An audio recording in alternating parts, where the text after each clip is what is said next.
Mambo wangu Jesu haiwa mwari munosunungura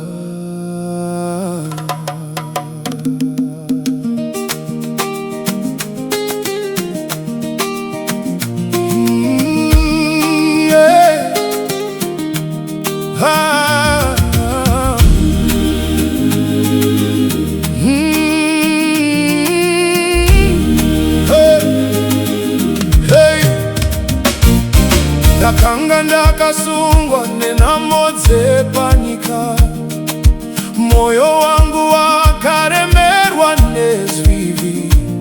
Ndakadana zita ra Jesu ndichichema, akandisimudza ndawana rugare. Ndiani anoponesa? Ndi Jesu chete. Ndiani anosunungura? Ndi mambo wedu. Ndiani chokwadi? Ndi Jesu chete.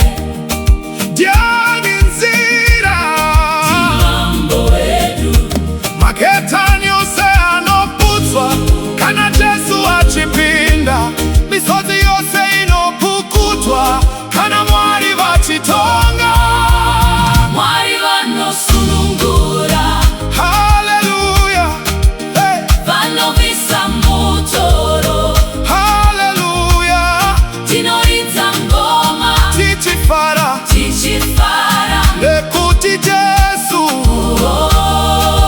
ndiye nzira. vanosunungura, Vanosunungura. vanotisimudza. Vanotisimudza.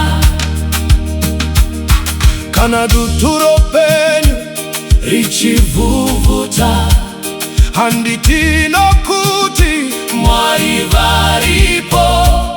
Ndinofamba murima ndine chiedza, nyasha dzaJehovha dzinonditungamirira. Tichena matani Jehovha chete. Ticha